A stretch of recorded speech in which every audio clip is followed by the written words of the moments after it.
America, land of the free, home of the brave, and increasingly the site of yet another senseless tragedy.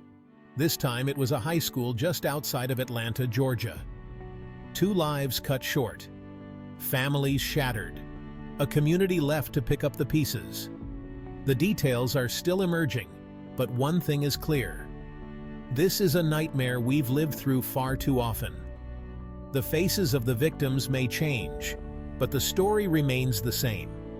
Gunfire erupts, innocence is lost, and we're left asking, how could this happen again? It's a symptom of a much larger disease, one that we seem unable or unwilling to cure. One common-sense solution keeps coming up. Universal background checks on all gun sales. Seems straightforward, right? If you're not legally allowed to own a gun, you shouldn't be able to buy one. Period. Currently, federal law only requires licensed dealers to run background checks. But there's a gaping loophole: private sales and gun shows. Want to buy a gun without anyone knowing? No problem. Just find a private seller or head to a gun show. It's like a black market with better PR. Supporters of universal background checks argue that it's a no-brainer.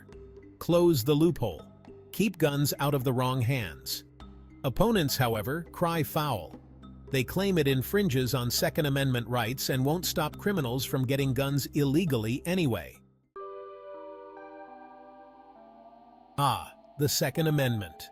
The most debated, misinterpreted, and weaponized 27 words in American history. Gun rights advocates cling to it like a life raft, claiming it guarantees an unfettered right to own any firearm imaginable.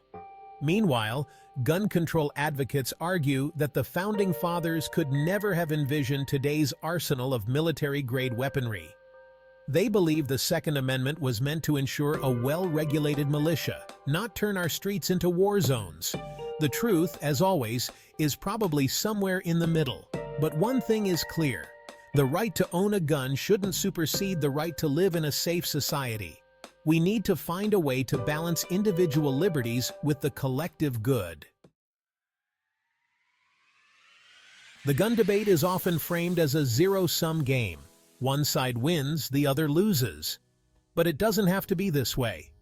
We can find common ground if we're willing to listen to each other, even when it's difficult. Lawmakers need to stop playing politics with people's lives. Pass sensible gun safety measures like universal background checks.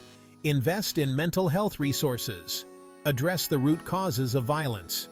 And citizens, we need to hold our elected officials accountable.